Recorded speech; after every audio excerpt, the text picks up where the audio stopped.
what is this? This is the beginning. Episode 1. Episode 1. Raising Jarjums. We're going to kick it off with bed. a card. After bed episode. Lord help me. Strength. Oh yeah, we did it. Yay. Strength. We need all the strength we can get. Strength. That's what I want to say. Give us strength every day. Every day of the week. Not just now. She's got a little infinity symbol above her head. Yeah. So yeah, forever. It's always. We attempted to record this first episode earlier. In the afternoon. In witching hour, when Jarjums do not want to like chill out. No, that was just a misjudgment on our part, and that's fine. Like, and I think we'll share some of the things that I think we'll share the chaos because there was caterpillars. There's caterpillars. I had to get rid of them. I had to get rid of those caterpillars, and then Jari wanted to help. And then what else? And then you forgot that we live in a different time zone, so us coming up here, yes. it was actually going into Jalu's like, get ready for dinner time. But it was like Jari's play a lot in the playground time. Yep. It was just so many things. But we tried. And the dog wanted to be in the dog. podcast. Oh, Indy wanted to be in it. And yeah, it was just like, yeah. But I mean, that honestly sums up what raising Jarjums is like that is as exactly. a single parent who is also a sole trader, a freelancer, a business owner. So, yeah. All those things. Yeah. Like, we were embodying just the normal day. Just but on camera. And I think also we just kind of would look at each other and just go, oh, like we knew. But that's cool. So I think we should do a full You're intro good. Yeah. First episode.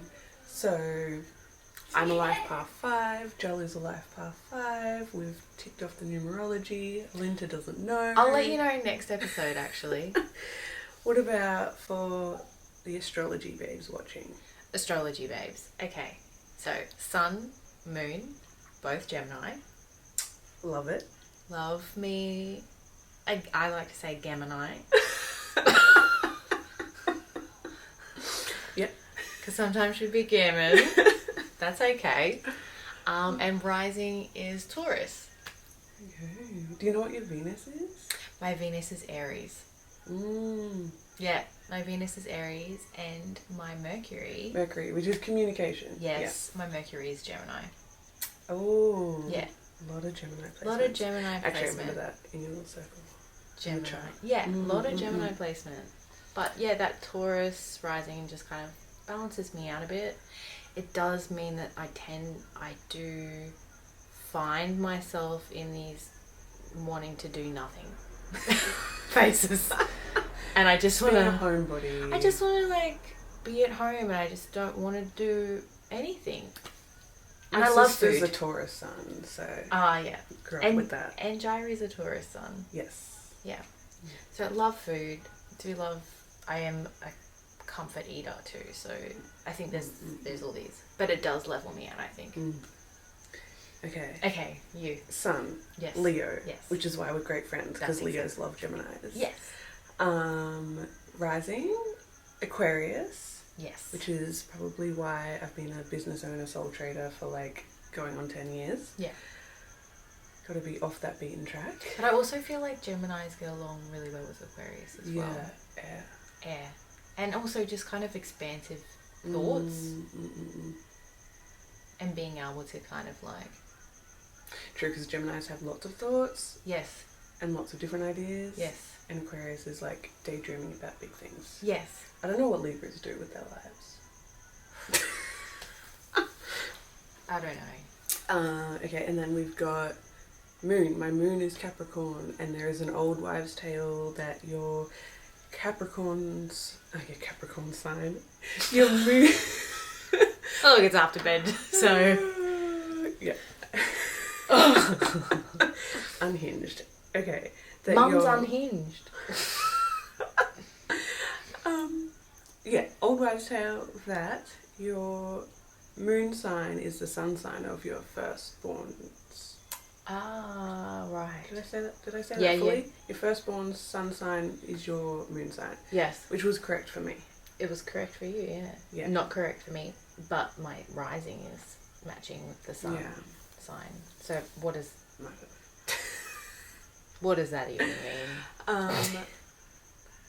My Venus is Yeah. on the cusp of Virgo and Libra. Interesting. I don't know if that means I'm like a boring lover. Virgos. What does that mean? And then I've heard that like Libra lovers, the stereotype is that you're always poly. I mean, I'm fluid. Yeah, yeah. I'm not always poly. So. Yeah. Interesting. And then my Mercury. Is that the right one? The communication one? Communication. My Mercury is Leo. Ah. I'm very blunt. I'll just tell you. Look at that. I love that. I love that both of our Mercuries are with our suns. Yeah, so we've got those out there. What's the next thing that we need to tap Well, I guess into? who's your mob? Who's on? Oh my gosh. See? You said last Capricorn time. moon. This is why. This is good. I love me a list. I love Excel. I did not do that. That's not me. And you know what? That's okay. Sometimes. A little bit of flavour of everything. I'm just kind of like... I feel like I'm just faffing around. Like, oh, yeah, look at this. Oh, yep. What's next? Cool. All right. Alright, well, I am a Githable woman from Western Bundjalung. Bundjalung goes from the Tweed River in the Gold Coast down through to the Clarence River, which goes through Grafton. And our border goes out to the mountain ridge, the Great Dividing Range, which runs obviously from PNG all the way through to Tassie, but specifically for us is sort of like Stanthorpe, Warwick, Tenterfield. That's the border of a few other nations. So we're from Western Bundjalung. That's my mother's country. My father's country is Gungaloo, which is up outside Rocky, so near Mount Morgan. And then I have ties to Southeast Asia and to England as well. Well, we have a connection.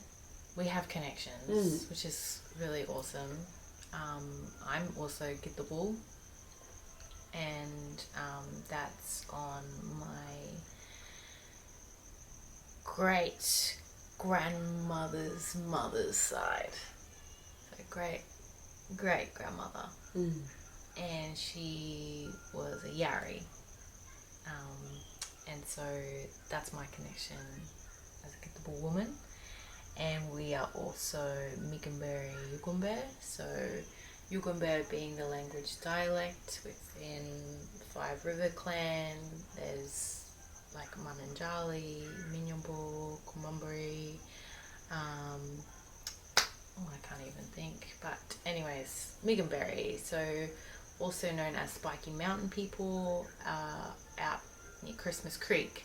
So also on the very border. On the very border there. And Gamilori. So that's Dad's side, that's McGrady's. Down near Boogabill. See, late night, after hours. Don't know if we'll ever do an after bed podcast again. Unhinged. I don't know, I think so, because I feel like this is quite like... It'll bring a different vibe. It's a different... Down near Bogabilla, Gundawindi. My family were on Tumala Mission. And yeah, so all down there. And that's me. Oh, and you know, Polish and German. So mum's side of the family, and they came over during, you know, World War II. So that's that side. And interesting. Yeah. Because my granddad was sent over here in World War II. Right. Because he was just put up in an orphanage. Yeah. And they didn't have capacity to keep all of the kids safe during the war. And so they just sent a whole bunch of them over. Okay. So, Raising Jarjums. Raising. Episode 1. After bed. After bed. Take 3. After bedtime. Take 3. Charlie's gone to bed. Yes. Charlie's woken up a couple of times. You know what happened? He had that expression of... So he was crying. I went to go check on him. Yeah. He was on all fours crying, and he had that expression of, I've woken up, where the fuck am I? Yeah. And look, we've all been there. Even in our adult life. Even in adult life, we've woken up and we've gone, where the fuck am I? Why am I here? Yes, first episode. Yay.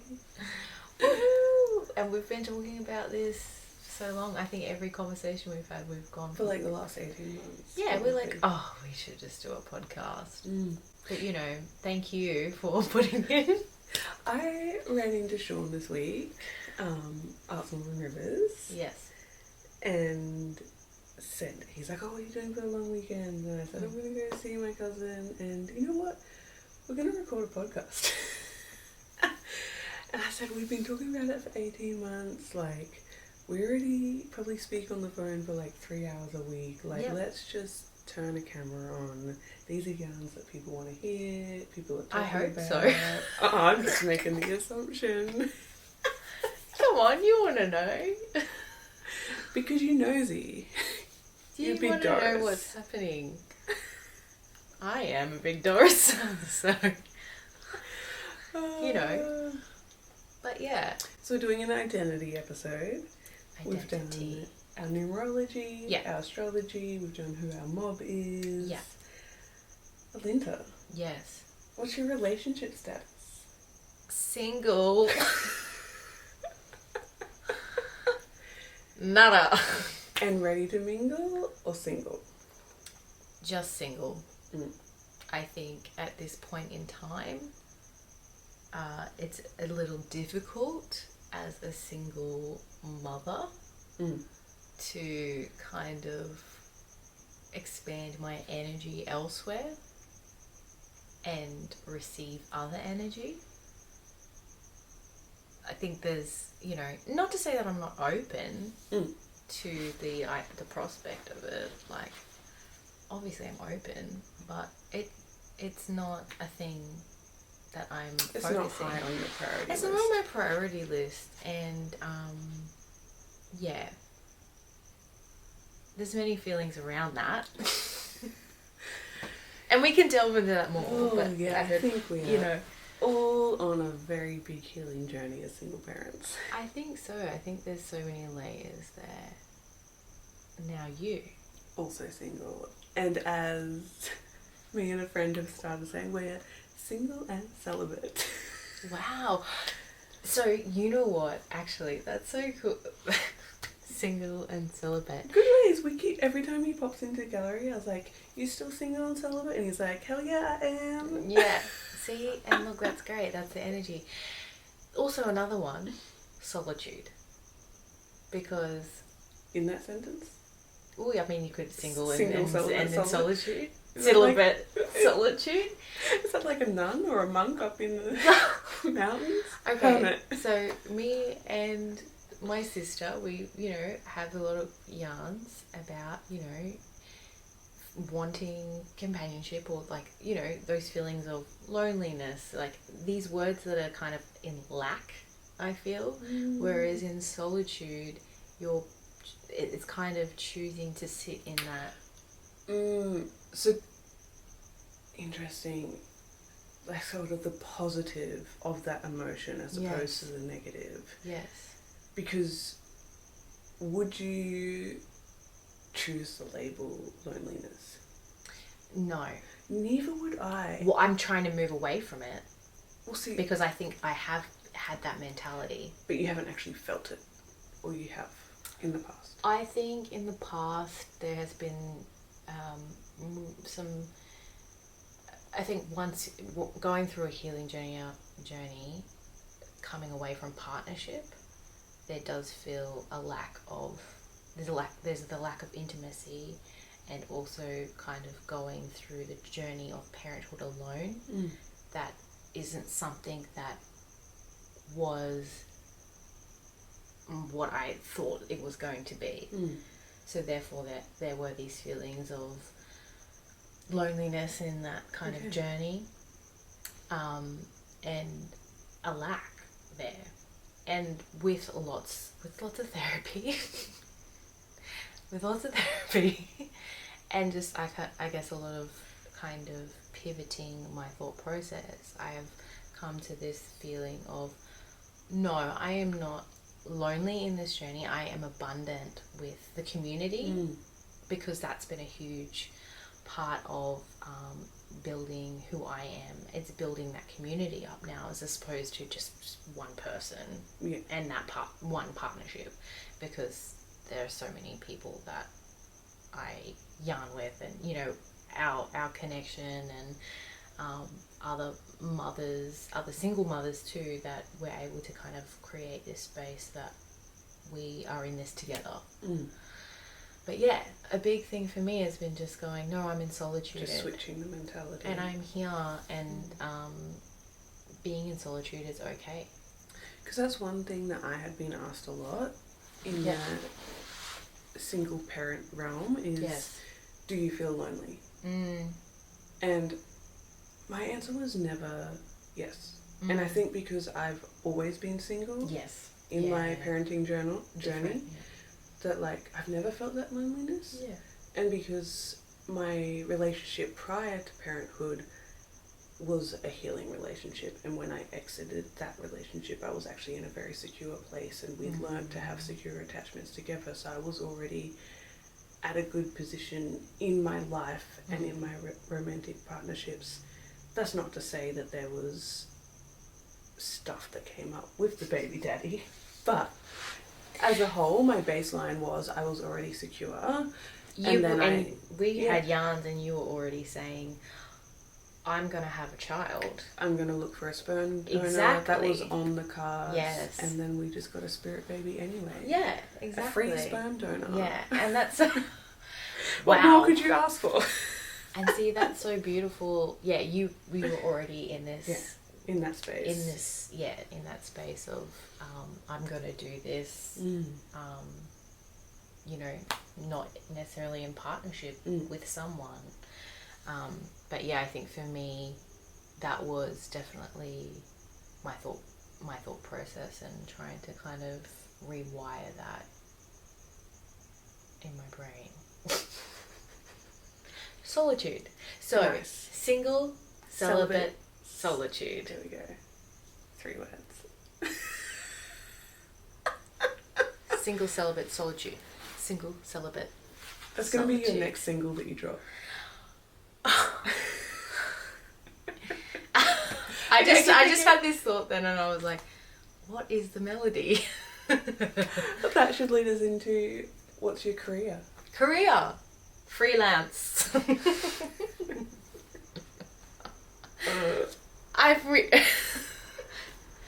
You're freelance, I'm freelance. Why? And we're like, why do we freelance? That is the $1 billion question. Why? Well, I mean, yeah, freelance in performing, and now in writing too. Music, dance, theatre, and writing a play. I just do it retail on the side. That's my muggle job. But with a company that aligns with who I am, a blackfellow organisation. That's such a gem. That is so hard to come by, and yeah, I definitely, that was something that I wanted to manifest. And originally I hadn't thought about getting back into retail, because I do like retail. I didn't mind it. I liked the social aspect of it. I liked the kind of casualness of it. And I originally wasn't going to get back into it as quickly as I did. But then it came up. Yeah, right. And I was like, First Nations, casual. What are the odds? 1 day a week. Yeah. I'm in. The power of manifestation. And it just happened. But yeah, so that's me. And right now, yeah, just trying to work on this script for this play. Nice. And music is kind of I've been focusing on the music side of things, which is nice. And yeah, hopefully there's more there, maybe. Hopefully, because you told me at the end of 23 that 24 was the year for music. I did. I know. I know. And now we're March. I'm going to give it a red hot go. And then, but also, I think writing's always been something I've always been interested in. And whether that's collaborative, like I want to work with other artists to write, and, you know, what that is, I don't know. But we'll see. I think I've definitely moved away from freelance. Yeah. Well, because... Only because I have a Jarjum. Yes. Otherwise, I would still have my own creative practice. And I mean, for the last 2 years, people have been asking me, are you still painting? When are you releasing like artwork? Are you doing a collection? Are you just like secretly doing stuff at home? The answer is no. No, I'm not. I'm raising a child, and like You're a business owner. Time priorities have changed. And yeah, so the focus has been reopening and re-establishing the business post Lismore 2022 floods and raising a child. 100%. And you know, if I wasn't here where I am and in the position I am in terms of living, I would be in exactly that kind of position too, of I can't freelance because it's not sustainable. No. Because what I discovered is like, with freelancing, you're chasing jobs, you're pitching yourself, and this is where pre-baby, when I had just opened the gallery, I was also like doing some contract work and some freelance work and some like casual work to top up, to help give owner capital into the business. And now I can't do that because that time is now allocated to Jalu. So it's just 2 things, and that is enough. Yeah, I've burnt myself out quite a bit. But we're not laughing at burnout because it's a serious thing. It is a very serious Get thing. yourself checked. And look. Also check for STDs. But those who aren't single and celibate. But it's also expensive getting burnt out, because then I had to like go to therapy to work on that, and that shit's expensive. And you just have to sit down and go, what work aligns and what does. I think the reason why I went with the one that I went with, because I just need to get in there. And I just couldn't be bothered going to the GP and then setting up. And shopping for a counsellor or a therapist is like emotionally so draining when you really need one. Yeah. And it just so happened like they were like, oh, we've got space and you know, at this place. But yeah, so expensive. So burnout. Like, just don't have an answer. Where are you like sitting now, presently, and in terms of your goals for the future? So 2024 for me is not music, because I don't have a musical brain in my body. I honestly will sing along to songs in the car, and Jalu will yell at me until I stop singing. Yeah, wow. Well, I mean, Jairi tells me the same thing. Like, she's like, Mum, don't sing. That's essentially what he's saying. Yeah. Babbling. Yeah. But I can't sing in key. He knows. That's why he's yelling at me. Do you reckon he's going to be a singer? So, I've had multiple psychics tell me before he was born that he's going to unite nations. Well, it wasn't nations as a whole, it was he's going to unite your nations. And so I was like, well, that could be Indigenous nations across Australia, or that could be like... Very broad. Indigenous nations and England, because that was my ties, and that's the history of colonisation. But now that he's born and he's half Māori, is he uniting First nations across Polynesia. Yeah. And a powerful tool to do that is through music. Yeah. And whenever he goes into your house, he will find your musical instrument. So if you don't want them touched, lock them up. Nah. But like, well, he's did. so He gentle. Found, yeah, he's so gentle. Like, the first time he ever saw a guitar in his life, he just went up and he was picking it. He's never hit them. He knows how to play every instrument that he picks up. He knows, like, the appropriate touching. Like, yeah. As opposed to other kids that might just, like, hit things. Yeah. See? Gemini moon.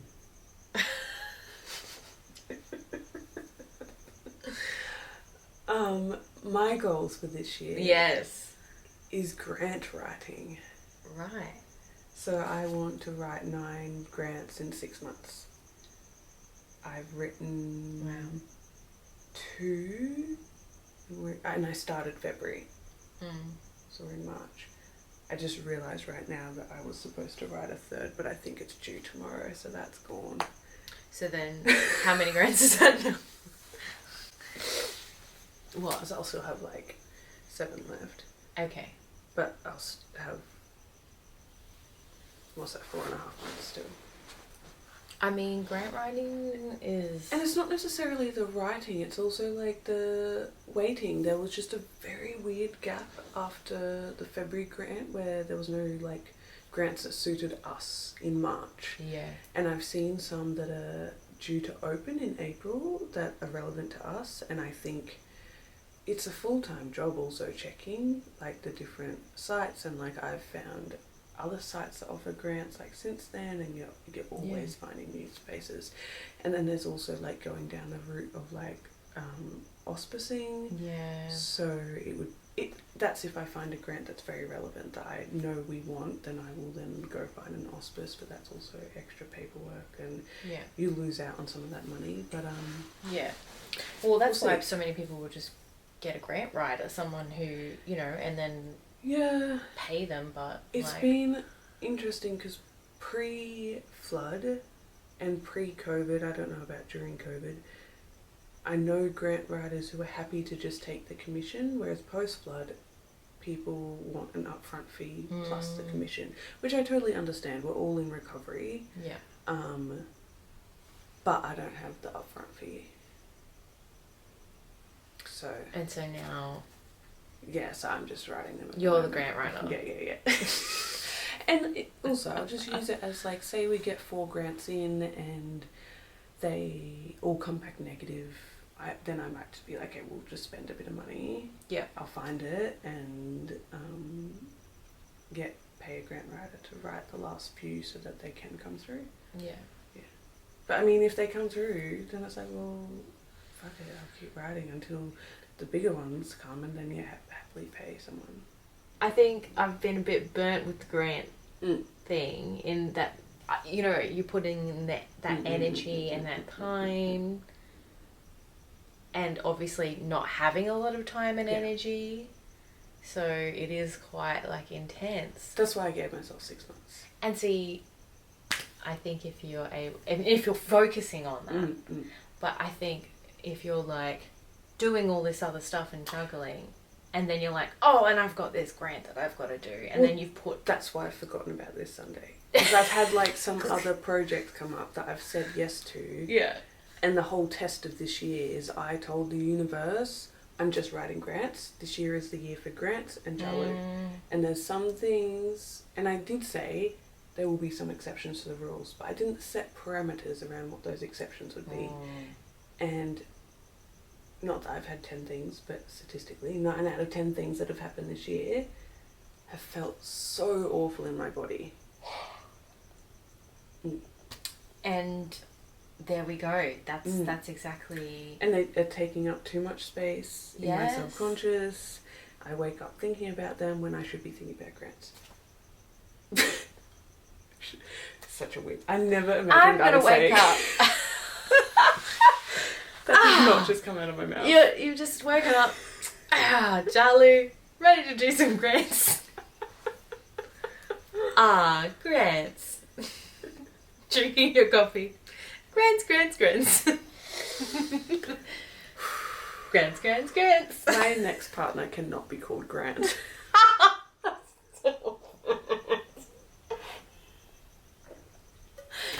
Oh. Can you imagine? Well, it's not happening. What if your soulmate? Yeah, but what if? He's not my soulmate. What if you didn't know their name, you'd met them, and you're like, wow. Oh yeah, like when you forget to check their star sign and then you realise, oh, that's why it fucked up. Yeah, no, but like, what if it's like, oh good, you've checked their star sign. They're great. They're great, right? It's all vibes. It's great. And then you're like, sorry, what was your name? And you're like, Grant. It's just like, fuck off. And you're like, so what are you telling me? All this time? Universe, I told you I was manifesting Grant, not Grant.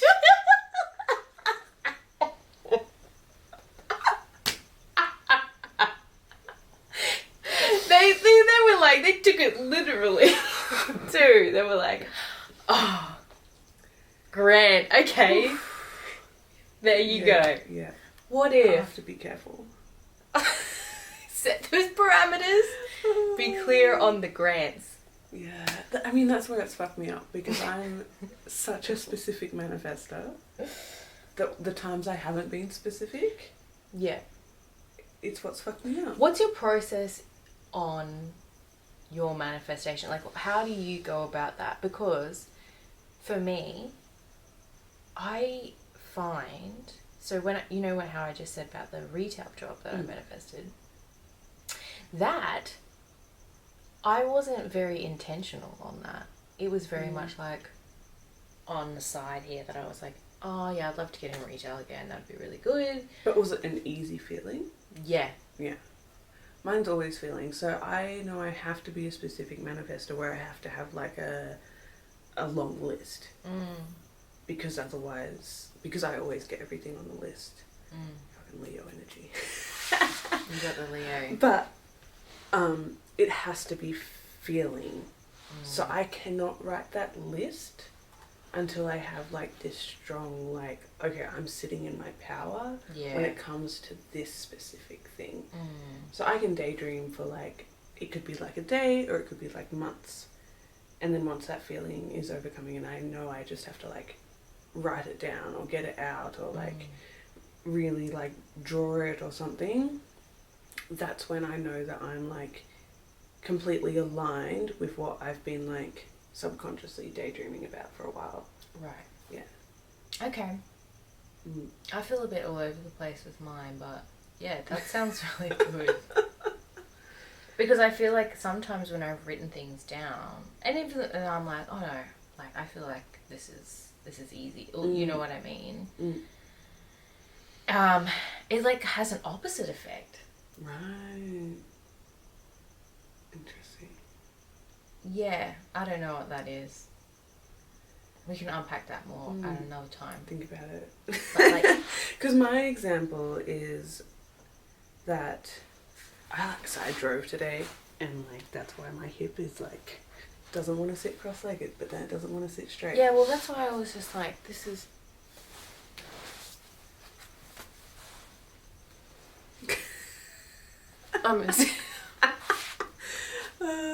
g'day. So my example is, and this is something that everyone can relate to, is partnership. I have always done like a massive list. Like, smallest list I've ever done for partnership is 20 items. Oh my gosh. Yeah. So I'm like, I know I'm a specific manifestor. If I don't have those 20 items, shit falls through.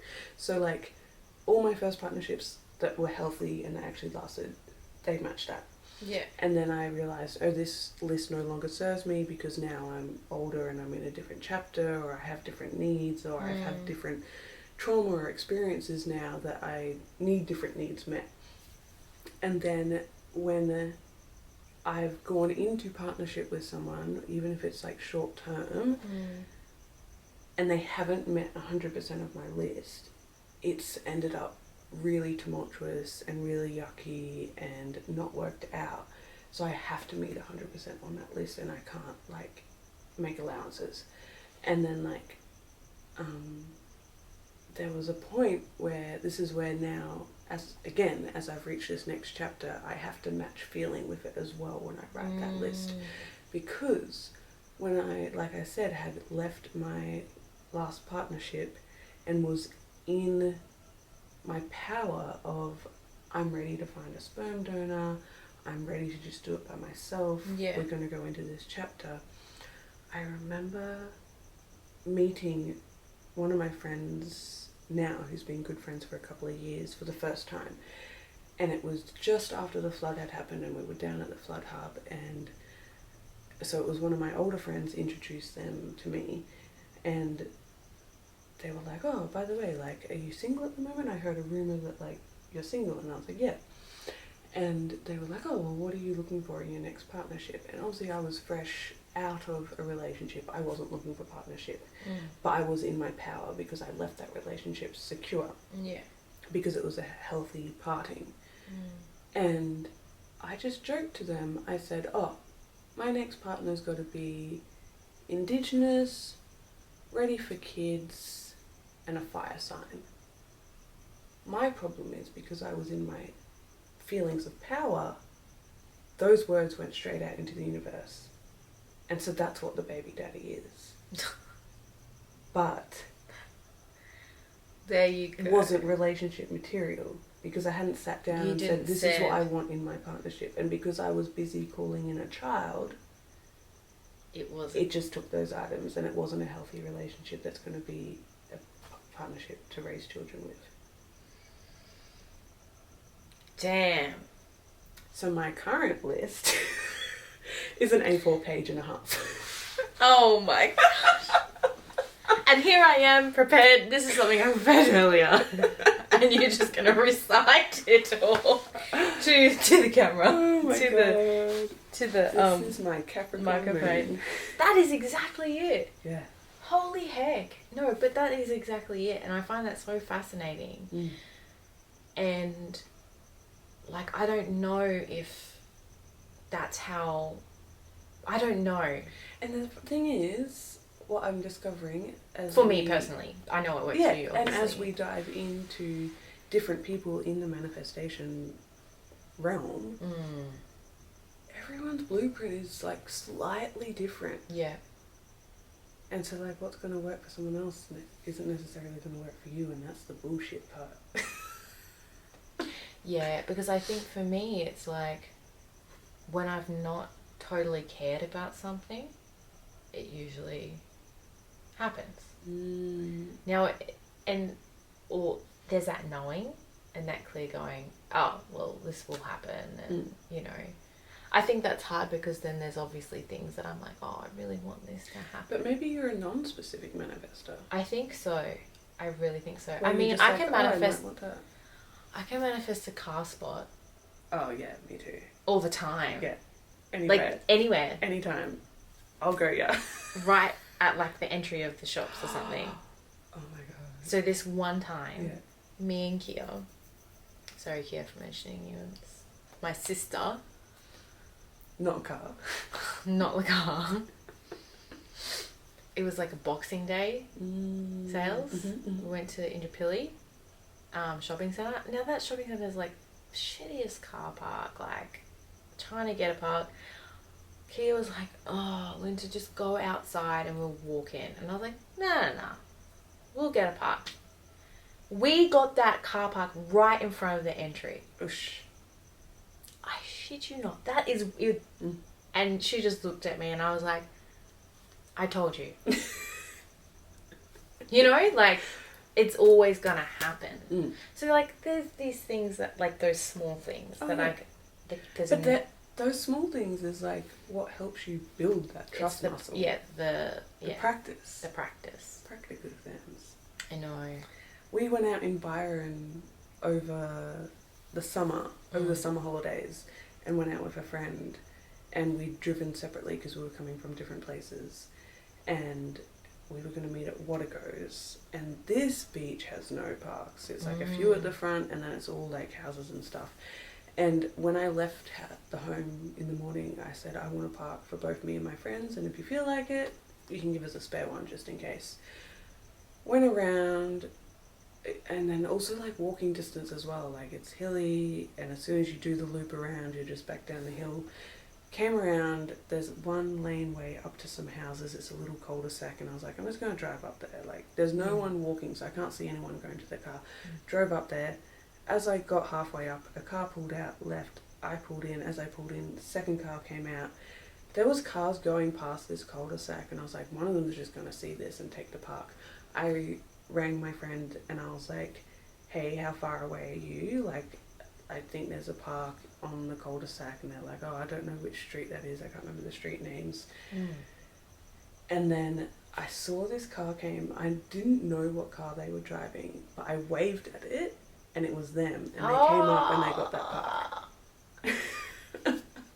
Manifestation. Manifestation. I write down the things too. Because you're a writer. I'm a writer, so like I will write out all the things that I would like to get. Do you date it? Yeah. And do you go back and read it? Sometimes. I think that helps me. Yeah, right. I set specific times in the year to go back and read things. If I've got little manifestations that I write at the beginning of my month, I'll read them at the end and highlight them off if they've happened. And it'll have their dates on them when I wrote them. But when I do my big year long, and because I'm entering a new decade, I've just done a 10-year long one. So I will go in at the calendar new year, just because that's when the diary starts. I'll write it out, usually around October, because that's when Dreamy Moon's diaries arrive in my mailbox. Yes. And then so I'll normally start writing it out, and I'll take from October to December, I'll take my time on it. And then I'll read it again, usually around now, at the Astrological New Year. Astrological New Year. This is the real New Year. This feels like, for me, it's always more, there's a feeling of new. Spring equinox always feels new for me. Yeah, right. So that's another time that I will read it. Actually, so I'll read it. Was that like September? Yeah, so I'll read it Astrological New Year, my birthday, and Spring Equinox. And I have just realised that only recently, the reason that always feels New Year for me is because that's when I was conceived, so that's when my soul has decided to come here. Wow. Wow. Yeah. That's pretty cool. I like that. So I think it's nice to like highlight off or cross off or whatever you do the stuff that you have achieved, so you can see that you are working towards it. And it's also nice to read through them and go, oh, is that still in line with me now? Or is it not? Or is this something that like is in line and it still is, and I've just forgotten about it and I need to bring it back to the forefront and work on it? Yeah, okay. I'm going to give it a crack then. I'll give it a good crack and maybe do an A4. I don't know. You'll end up with like your whole wall done and like the red lines with the pins and someone thinks you're that's all like I'm being a thinking detective. about, like you have a like fold, like a manila document. I've just got it in my art journal. Oh, okay. Well then that's, but it's like, these are my documents on... So I did have a manifestation A4, I just don't know where it's gone. But this one like was started like I love back that. in like 2015. Yeah, and there's been a few moves since then, so... 2015. Yeah, wow, that's so long ago. That's cool though. But then I've also been journaling like literally my whole life. Yeah. Yeah. And then... And making lists. You should go through my middle school diaries. Oh my I was God. making lists back then. And like, but also like crazy shit. Like we would like, in our graphic design classes, just make funny lists about like top 10 music at the time, or like top 10 foods, or like top 10 people in this class, or like, yeah. Lists are so great though. And I think they're an important thing. Like, I talk about writing lists with Jairi a lot because I think that practice is so important. Lists, journaling, and I bought her a journal and we've written in a few times, just kind of process feelings and all the emotions and stuff. And lists, I think practically they work, right, in terms of like everyday lists. And especially if you're going back and reading it. And especially, yes. Yeah. And she actually initiated us doing a reminders book. Oh. So we've started that for the holidays because I think we need just reminders on the things we need to do when we wake up in the morning.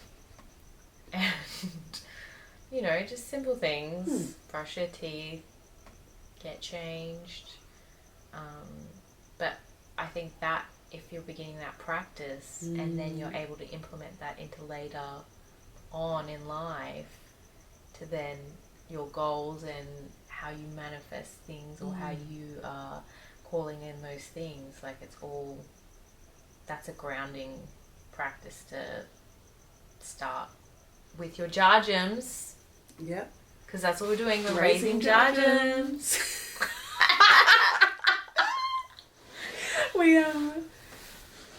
So because I've been learning Tarot to teach Jalu, I've bought a bunch of Maori books as well, like cultural books. And so we've been reading the Wawata, which is your moon dreaming. And in Maori culture, the moon has a different name for every phase of the cycle. So every morning while we're still lying in bed, because I'm tired, Jalu's full energy.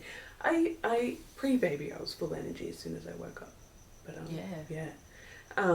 we've been reading the page for the day, so we all know like what part of the moon we're in and like what we're meant to do that day and what emotions it represents.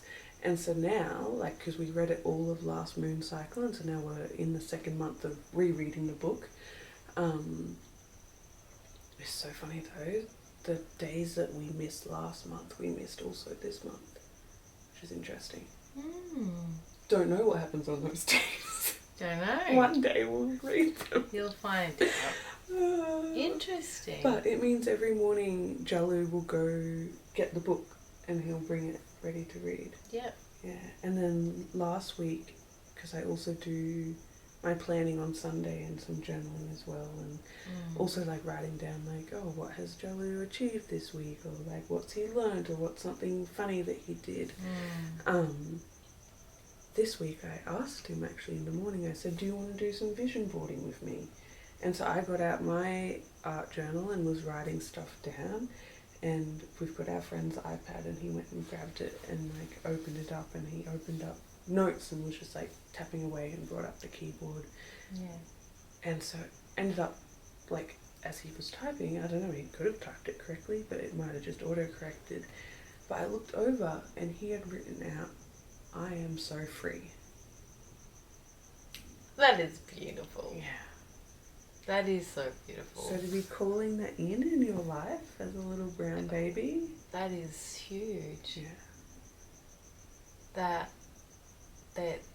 That's the energy that you're kind of cultivating in your space, and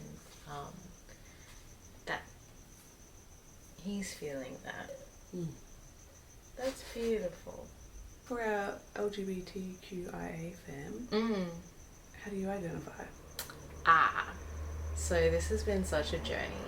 I think stepping away from a heterosexual relationship, and only being primarily with male partners, I have now come to, and then stepping away from that, having the time to explore or like be true to who I really am. I identify as demi and pansexual. And we've had lots of yarns about this. And this is also why we vibe, because I'm the same. Yeah. Demi-pans. Because it's so interesting when people hear that you're pansexual, they honestly think you're just out there fucking everyone. It's not that. And they think you're attracted to everyone. And it's so not. And it never quite sat right, because originally when I first got out of the relationship, I was like, oh, I'm pansexual. Like, I know I'm attracted to, you know, anyone. But something still didn't just feel quite... It just didn't fully...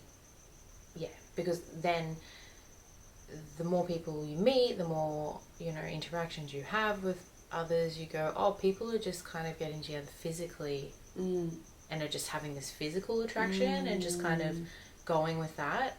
And I feel like I just can't do that. Yeah. I've tried. I've given it a go. I've tried. But, like, there needs to be an emotional connection, or, like, we need to be able to vibe properly, or have some similarities in things, like whether it's... I mean, humour is a big one for me. You're right. If we've got the same humour and we can have a good laugh, that's cool. I can kind of roll with that. I think I'm definitely intellect. Yeah, your intellect. Yeah. Right. That's probably the Aquarius, like, thinking so much. Yeah. I don't know what the... yeah, just... Gemini's humour. Gemini's just funny. Like, it just... My ex-fiance was Gemini. It was all about humour. Yeah. Like, I just want to laugh. And I want to... Yeah. But... And I think, yeah, it's come a... And it took me a while to kind of just come to terms with that, because I think I felt like there was something wrong with me. Yeah. And, like, why can't I just be physical with someone? Yeah. Or why can't I just enjoy this one moment? Even though I'm probably attracted to them physically and going, yeah, they're beautiful, they're sexy, they're cute, or whatever. Like, I can look at that and be like, yes, you're beautiful. But then as soon as you think about, like, oh, what if I kiss them? It's like, oh my God. I can't. Well, yeah, I'm just like, no. And then I'll try it, and I'm like, ah. And then I'm just disappointed. Yeah. So, yeah, definitely. It's such a... I don't know. It just needs to be some depth there. I think. And I think maybe, again, it could be layers of time and layers of other things, but it's like, that's not the top priority. It's when not. I'm connecting with people, and especially I think also as freelancers, where our whole career is built off relationship. Yeah. You're definitely not thinking physical. It's always about, like, how can I build an interpersonal relationship, and how can I connect with them intellectually, or, like, what's something that can bring joy to our day so that we can get through this job. So it's like, yeah, that flows over into the other aspects of your life. And also, now that we are mothers and we have a whole other human being that requires our time and our energy, we aren't able to fully, like, just kind of jump into someone else's energy as well. Like, I'm so mindful of what I need to give and how... Good ways draining. It's draining. And I don't have anything left. My cup isn't full, but it's so strange to then go, oh, how is it that you can be so tapped out,